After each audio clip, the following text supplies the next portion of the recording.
My name is Cia Vancil. I am 56 years old.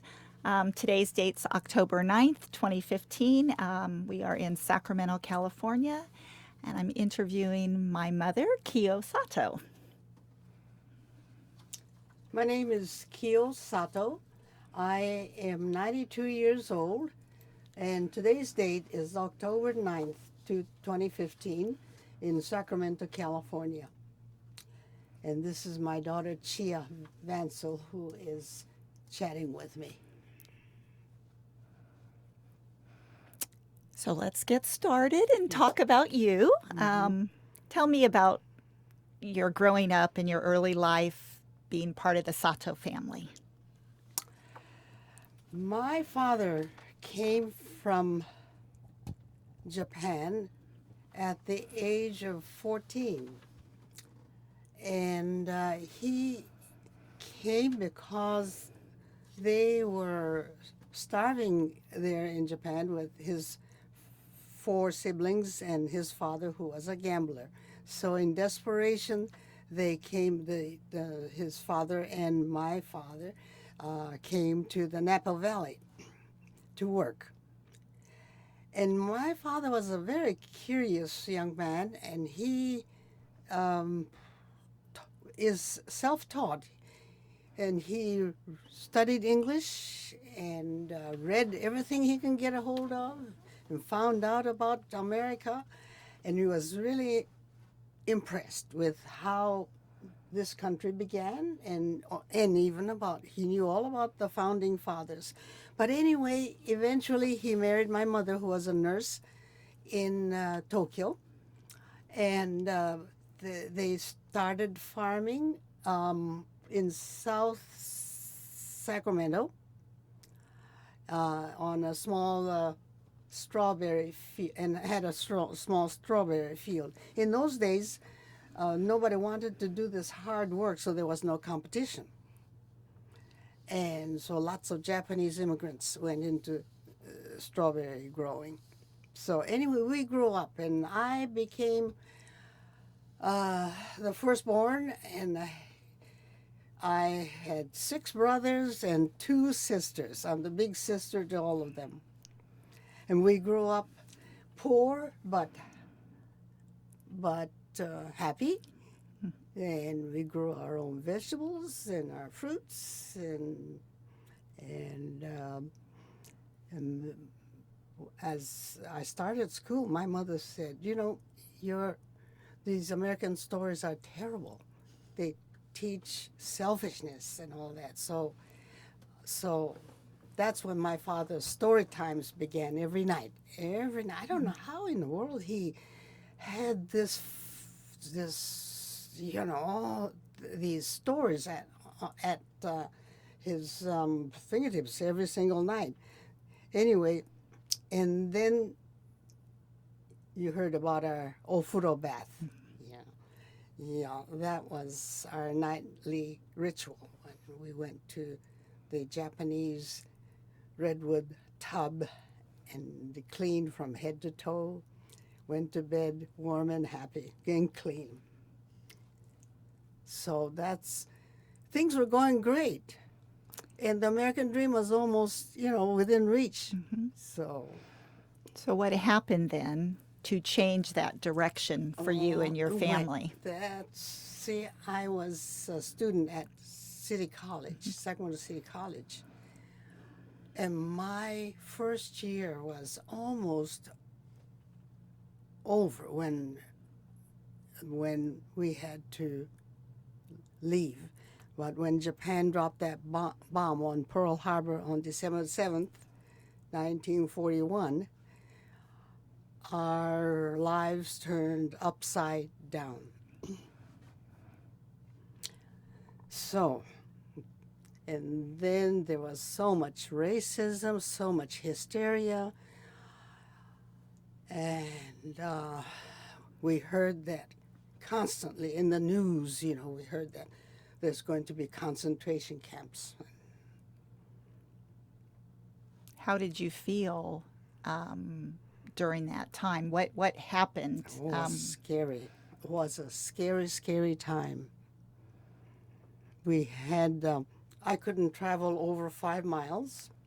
Then we were placed under curfew, and we had to be in by 8 and not get out by until 6. And contrabands. We were ordered to take contrabands to the sheriff's. And those were our camera, our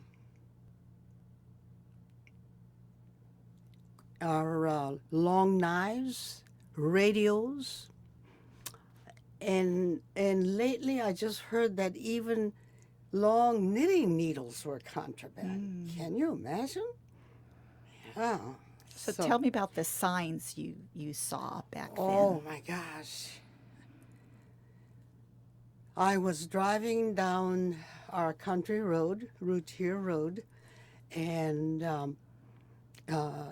with my 1932 Studebaker, and I saw this huge poster, and it said instructions to those of Japanese ancestry. And I said, oh, that's me. I guess I should read it. But I was so humiliated and upset, and I just didn't want to step on the brakes and read it. So I went on, and here's another one, and another one, and another one. I think there were about 5 or 6 of these signs on this 1-mile road. And really, there were only 4 farms, Japanese farms, on that road. And what did the signs tell you? They said that we were to get out of there in 10 days, with only what we can carry. See? And 1 bedroll, that was it. And if you were more than 1/16 Japanese blood, and whoever came up with that formula, I often wonder, you know? Heavens, 1/16. That would clear the whole west coast of any Japanese blood. See. So after you saw the sign, how did your family prepare? What did you have to do? That was difficult. You know, here you've grown up on this farm, 20-acre farm, and everything is that farm. What do you do with the tractors? What do you do with a car? What do you do with the farm equipment? See, what do you do with household stuff? I mean, you could only take what you could carry. So my job as the oldest was to go into the lower end of town and find old suitcases that each one can carry. And that's what I did. How about the dogs? No pets allowed. No pets allowed. And that was difficult. On the day of the evacuation, our Molly and Dickie knew something was happening, and they ran round and round about us, trying to sort of corral us to stay here, you know. They knew. And so finally we had to put them in the back shed and keep the door open a crack so eventually they can get out, and put plenty of food and water there for them. And then we took off. So what did Grandpa do the morning of in preparation that you thought was so smart? Oh, yes. My father was so wise.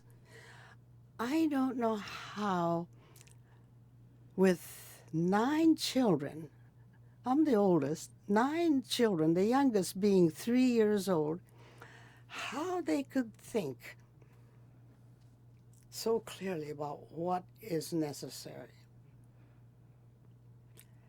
And my father took my blankets off my bed when I got up and spread it out on the living room floor. And hid inside each one of our bedrolls whatever he thought was important. And he had, in the 10 days, had a pile of things in the corner of the living room that he was going to hide into our bedrolls. Now, we only had 10 bedrolls because Steve, your uncle Steve, he had volunteered for the Army after the Pearl Harbor attack. So he was stationed out in Fort Leonard Wood, Missouri. So, and then the rest of us were getting ready to go the other way, And so my father hid inside these bedrolls. And no student, I've spoken to thousands of students, but no student has ever guessed what he hid. Hammer, nails, a roll of wire, a saw, a gallon jug, a bucket. Can you imagine thinking about a bucket in times like that, and roll them up? My goodness. And then everybody, it was not just my father, but people smuggled in seeds, all kinds of seeds. I mean, how can you think about seeds in times like that? But always it was for survival of the family. And we heard this phrase often, kodomo no tameni, for the sake of children. We got to do this for the sake of the children. We got to do that. And the rest you had to forget. What can you do? Did you know where you were preparing for? No, not at all. Well, I didn't know whether to put in heavy clothing in those suitcases or not, because we didn't know whether it's going to be cold or hot. And then some people put on all the clothes they could, One of our veterans told us that he put on 3 sets of underwear. Can you imagine? That's kind of smart. But did you know it was a concentration camp you were going to, or just yes. you had to leave? We knew that because everybody, headlines, newspapers, everybody was saying put them away in concentration.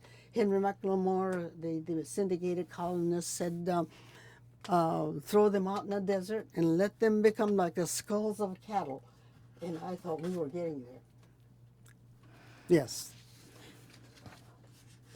So when you left that day and you had to get on the train to go to where you didn't know yet where you were going, tell me how you felt about that.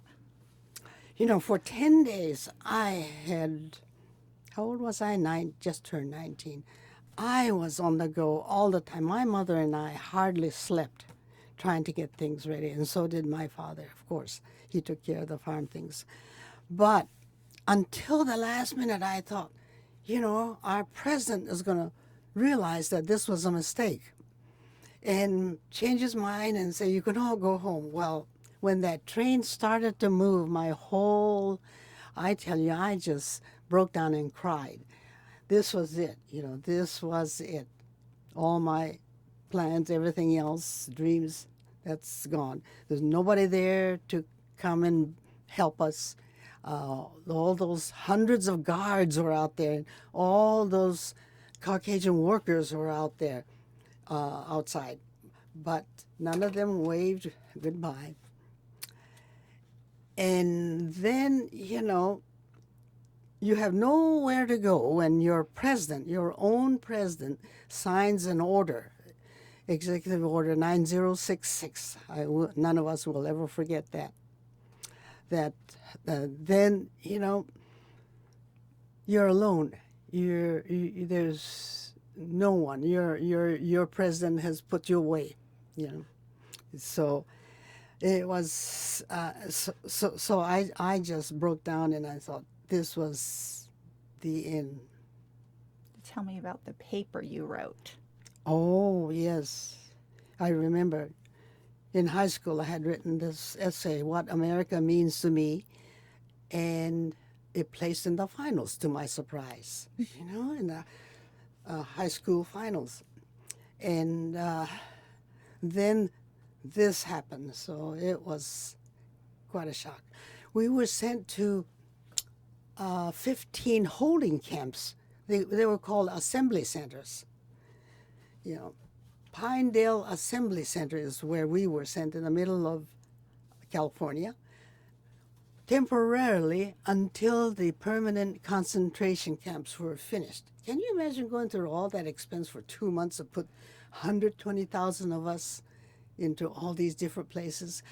And a couple of those places were racetracks, the Santa Anita racetrack and the Tanforan racetrack. And those people had a terrible time. Whole families were placed in horse stalls. And they said the smell was so terrible, they couldn't get the smell out. And then the mud and manure after the rain, and they had to find boards to get into their horse stall, in and out of the horse stall. But I go to the donut shop every morning, as you know. Not for donuts, but for a cup of coffee to get my day started around 7:30. And this guy, Greg, brought me this whole binder of General John L. DeWitt's report on this evacuation and internment. And I read through it, and I was appalled with the lies. Now, General DeWitt was in charge of all of us, He said people were so pleased with the horse stall that had been renovated, and so they didn't want to move out of there into the newly built barracks. Can you imagine that kind of report? And that we had on our train doctors and nurses, medical care, as we were sent away. Well, we had, in my coach, there were 2 soldiers on each side at attention with a bayonet, watching us. So I heard later that General Mark Clark ordered that all his copies be destroyed. Imagine, So some of them knew that, this was not true. So when you were sent to Poston, tell me about that. That trip was definitely something you'll never forget. Exactly. Here we had gone on that rickety old train, and all the time we were on the trains, we had to pull down the blinds. Mine wouldn't stay down because it was so old that it would right back up again. And the guard came up and said, keep that down, so I had to hold it down. But anyway, that train stopped in the middle of Arizona, Parker, Arizona, and what I saw were rows and rows of Army trucks and hundreds of soldiers, guards with their bayonet gun, rifles and guns. So we were ordered to, from the train onto the Army trucks, squished in there, standing up, squeezed, and we went into the miles and miles of sagebrush and sand. Nothing else, all over. There was this little town of Parker. We hardly noticed it. And then into the desert for 17 miles into that desert. And the dust was so terrible we couldn't see the truck ahead. And my hair turned brown, and my eyelashes I don't have turned brown. And everything was all dusty, and we sneezed and coughed. 127 degrees riding down there, you know. And then in the middle of the desert, here's this beautiful sign that says Poston Indian Reservation. I said, good. Oh, I tell you, my spirits were so elevated. I said, we learned in high school history that Indians were given places to fish and places to hunt, and they didn't have to worry about anything called reservation. And here we were going to be guests on the Indian reservation. And then I found out that we were inside the reservation, you know, sagebrush and sand. And just as this whole bunch of tar-papered buildings came into view, I just could say, I said, oh, if only I could sit down, I'll be okay. But I was feeling faint, and somebody grabbed me I was falling, and somebody grabbed me by the elbow, and that was the last I remember. Yeah, for 3 hours. And where did you woke up? Yeah, And you were... Oh my gosh. I woke up, and here was a big slab of gray cement on top of me, and I said, oh, I guess I died. It was the strangest feeling. But looking around, we were all passed out on cots in this laundry room. And I happened to be underneath the laundry tub. Imagine, you know, laundry tub. And I often wondered how many of those people never woke up. I looked around, nobody was moving. Nobody. Then we went further down I was directed to go outside after I woke up. And here was Sister, your Aunt Kay, sister. I mean, she hopped out off her cot. She was laid out off her cot and was so glad to see me, you know. And so we were taken from there to our family block. I was so glad to be able to find them. Family. Oh, gosh, yes. Then in our Poston Camp 2, there were 5,000 of us. There are 10,000 in Camp 1, and 3 miles away, Camp 2, mine, 5,000. And then 3 miles away, another camp, 5,000. And so we call them post them, toast them, and roast them. Camps 1, 2, and 3. So I remember you had told me about the numbers, the family numbers. Oh, yes, yes, yes. I was prisoner number 25217-C. My father was 25217A. My mother was B, and I was C. And down the line to David, Uncle David, was K. For the baby.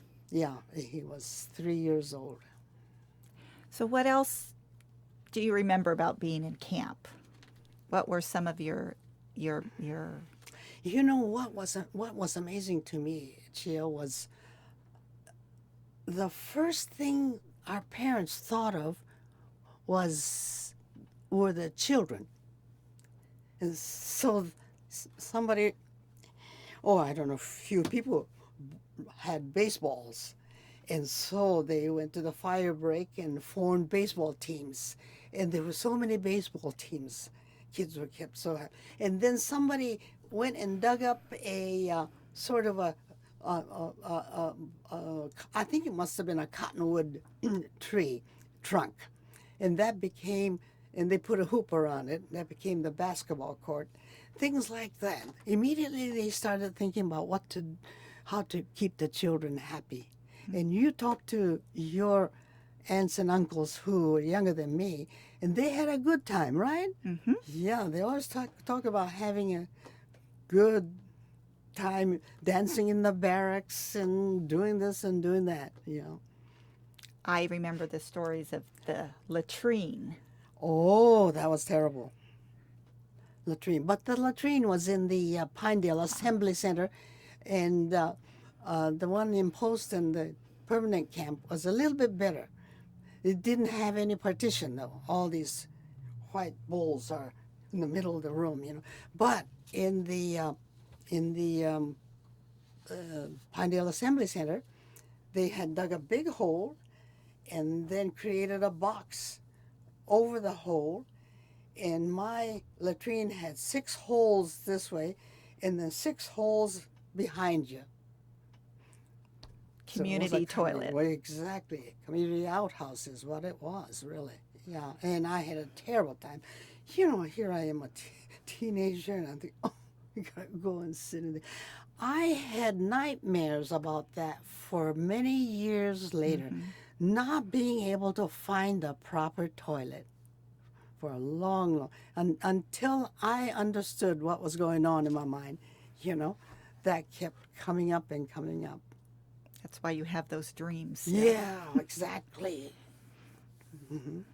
But while your siblings were having fun because they were younger, Right. but what were you thinking? You were older and sort of had a different view of this. What were you thinking that whole time and feeling?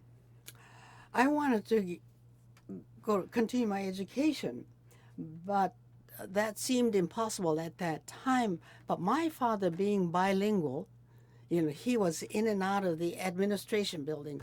The director would always call him and want him to be a liaison, and so he heard all these things, and he heard that students were going to be let out. So he says, "Why don't you apply? Why don't you, you know, be ahead of the game?" And that was a difficult transition there. Oh, yes, very difficult, very difficult. But see, when that letter came that I was to be released, I tell you, I screamed so loud and that all the little kids thought I had been bitten by a scorpion. you know, but I didn't know where the school was, where Michigan was, anything, but I was just glad to be getting out. And what was amazing is that, see, my father was always backing me up. I mean, he was encouraging me to do those things. And the mothers were so worried, so worried. And what was interesting when I left, I'm getting a little bit ahead of myself, but anyway, when I was getting on the bus to get out of there, or army truck to get out of there, the mothers would hand me these envelopes with $1, $5, few dollars in it. You know, that was a Japanese way of, you know, saying good luck.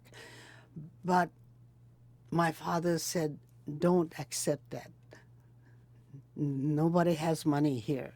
Those few dollars are important to them. Don't take it." He said, "I've accepted 2 for you from people who he knew were able to afford it, you know." So he says, "The rest you just say thank you." And So, moving on to school and what you wanted to pursue, what happened?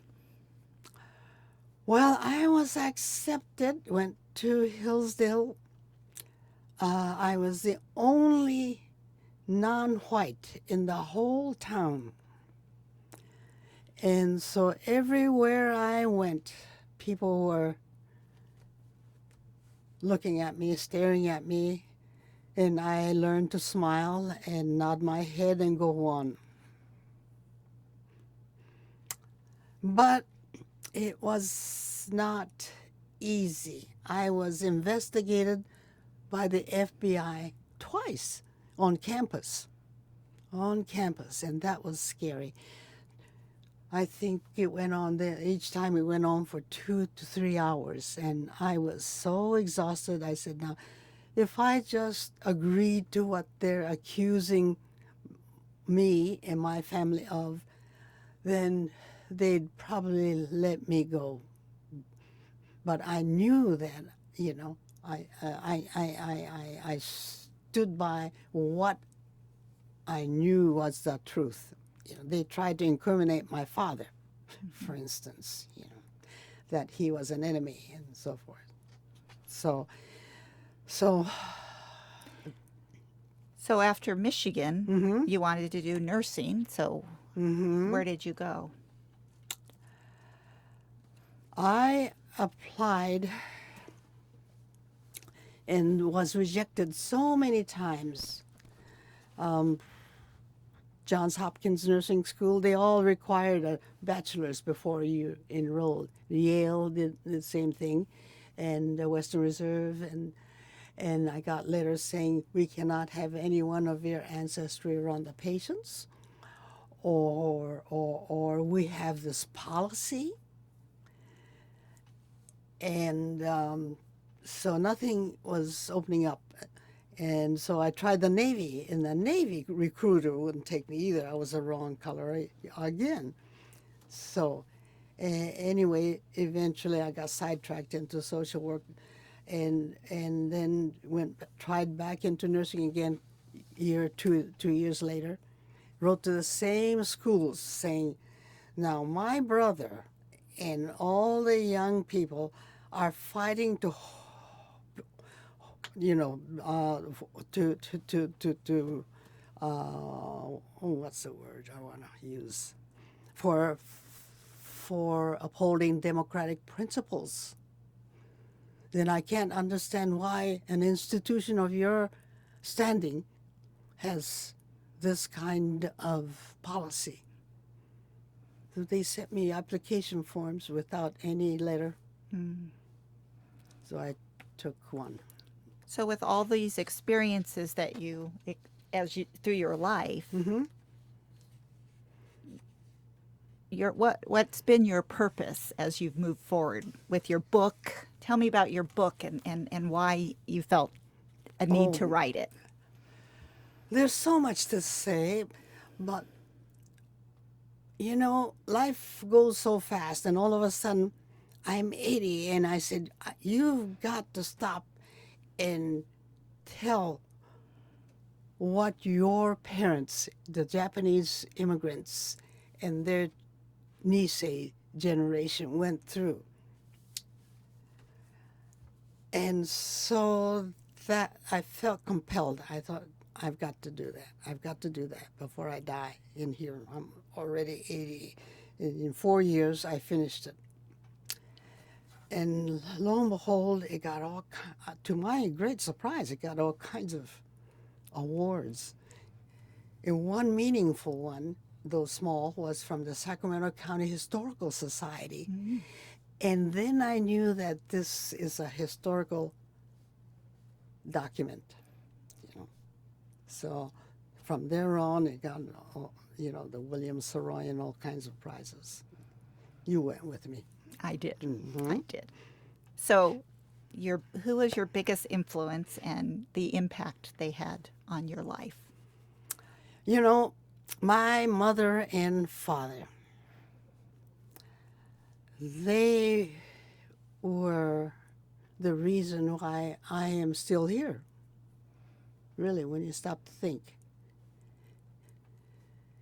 And the thing is, you know, every child needs that nurturing from the beginning of birth. The minute that child appears at that birth canal, you got to pick it up and love it and nurture it and change its diapers and not let it go hungry. And, you know, all that kind of nurturing is what every child needs. I've got to tell you, though, that I wish that I'd been there when you were born. I wished I'd been there when John was born. Of course, all of you, 4 of you, are by adoption, you know? And you came to us at different times, and you've had a lot of difficult periods in life. Not you so much, but others. Yeah. So I feel so strongly about children. Children need that, and if they have that foundation, then they will grow up to be productive citizens. Your grandpa said, I don't want anybody rich or famous. I only want 9 good citizens. And that's what he got, you know. So this is why I feel so strongly about children. So, how would you like to be remembered? Children. I would like all children to be remembered. All children to have the kind of life that I've had. And once you have that foundation, you can deal with the rest of life, you know. And we wouldn't be building so many prisons. We now have children killing our children. That's terrible. Terrible, terrible. You know, and then sometimes I think, I wonder if I had been there to pick up that killer when he was a little baby, would have made a difference. You know, I think we need to our country needs to make children our priority. We have Mother's Day, we have Father's Day, we don't have Children's Day. Doesn't that tell you something?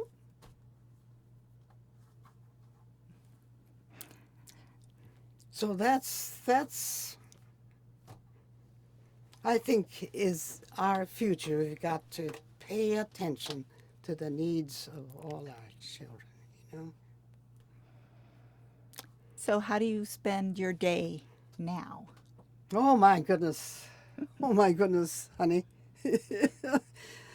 I don't know how I keep up with it, but the speaking engagements haven't stopped. About your book and About about my the book. story? Yes, you know, it's gone all over. I didn't tell you about, this reminds me, you know, when I spoke at the Smithsonian, you and I went there, Mm-hmm. and we were taken into the archives, remember? And my gosh, they showed us all these old letters. And these were letters that Dr. Gerald Lamboli, the military intelligence officer who investigated me in order to be released.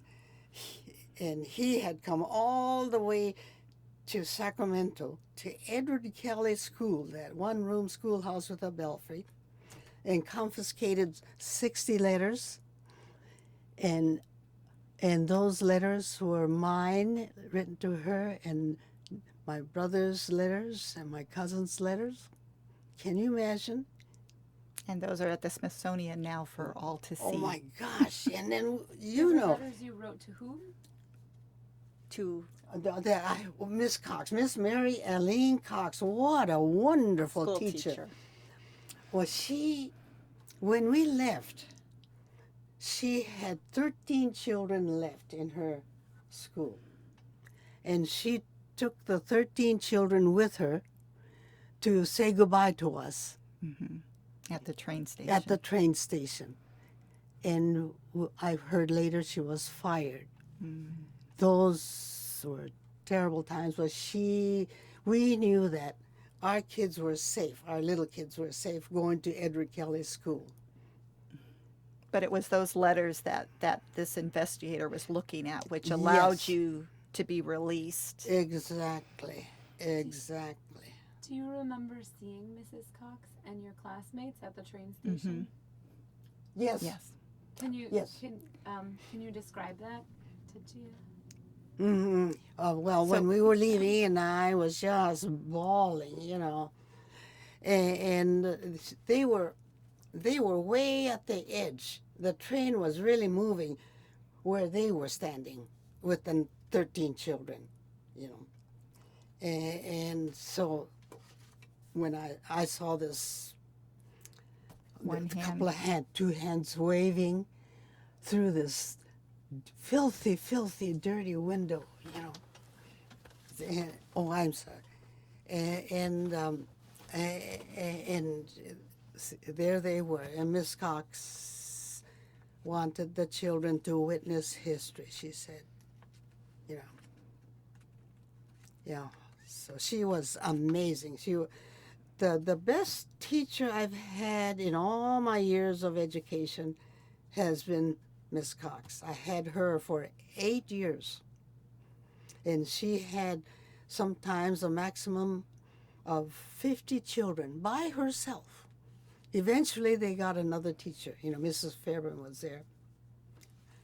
In the What a- one-room what a schoolhouse, right? One-room schoolhouse. She was so dedicated. We were singing opera in second grade already. You know, and one of my favorite operas now is Il Trovatore, you know, because of her. But yeah, but she was truly, truly. Somebody is doing a book on her, and I'm so glad. Yeah. So then that was what the investigation was, so that you could be released to go to school. Yes. Which allowed her to get out to go to school, yeah. And can I ask you another question? Mm-hmm. Back when you wrote that essay, what it means to me to be American, Mm-hmm. what America means to me, Mm-hmm. what did that say? What did you write in that essay? I had written about this child with her grandpa, and she didn't like the way he smoked cigars. But she loved him. She loved him. And that was the way we were, Americans. America didn't sometimes do the right things, but this is my country, and I love my country. That was the gist of it. So then,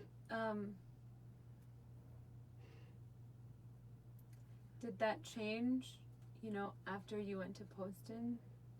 If you were going to write that essay again, what would you have said? Would you have said anything different? No, I might tell you this. No, it would still be the same. This is my country. I was born here. And like my father said, this is your country.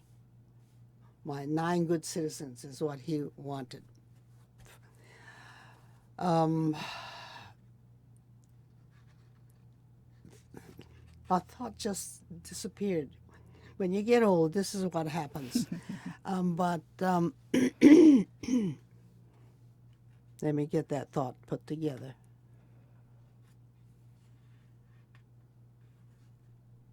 Help me, Cia. So, no, you were asking, did my ideas change from all this experience? Oh, I know How exactly. do you feel about your country Yeah, I still? know exactly. I know exactly. Now, when Jody, your cousin. Was in high school, she said, Auntie Kiyo, would you speak to our high school class? I said, sure. And that was, how old is Jody now? 16. Older than you. Yeah, see? And so after I left, after I had spoken an hour, they took a vote on was the internment the right thing for me, or was it not the right thing? And 50% of the students said it was the best thing to do. Put us away. Mm-hmm. And that's when I just went up in arms and I said, something's got to be done. And by that time, I was a member of the Veterans of Foreign Wars. There's another story. We missed veterans. And so I brought it up before the group and said, there's a need here to tell this story. So that's when I organized the Speakers Bureau. VFW Speakers Bureau. And we went to hundreds and hundreds of schools to speak. And tell the story. And then the story is this: lessons from our lifetime in the internment of Americans of Japanese descent in the United States Constitution. And we put it in a 50-minute PowerPoint form and a lecture from that. And then we leave always 10 minutes at least for questions, and there are lots of good questions. So they want, going back to this question, there weren't any questions about loyalty, if that's what you're asking about. My brother was in the service. These boys volunteered out of the concentration camps, and they became the most highly decorated unit in United States history. 442nd Regimental Combat Team, the 100 442nd. And also included were these military intelligence soldiers in the Pacific. 6,000 of them served in the Pacific as translators, code breakers, whatever. And these guys, the Nisei soldiers, had to be guarded by our own men, even when they went to the bathroom, you know, because they could be mistaken and killed by friendly fire, as they say, you know. But few people know, and that this disturbs me. Few of us know that these thousands of Nisei soldiers were awarded the Congressional Gold Medal. Your brother, your uncles, you know, Don and Steve both got the Congressional Gold Medal 3 years ago, 2011, I think it was. They were flown free by Southwest to Washington, D.C. for this ceremony. Whoever was able went there, you know. And still alive. Still alive. 3 days of ceremony, you know. Yeah. Yeah. So, but then... What is it, though, that after, I mean, that is such loyalty and the love of your country that you still had even after your country put you Abandoned in you. concentration camps. So where does that come from? That love, or how does that work? How does that work? You know, my father used to say, if you're angry, you just give yourself ulcers. You know, it's that, I guess it's that forgiving spirit, maybe, you know. It's that, I heard so much, shikata ga nai. Shikata ga nai means there are certain things you can't do anything about, so you just let that go. And then one little bit of light you see that's a possibility, you pursue that full blast, you know. And that's what we did, you know. Shikata ga nai, that President Roosevelt is putting us away. So then what can we do? We did everything in our power, and we learned that from our parents. Everything in our power for kodomo no tamene, for the sake of the children.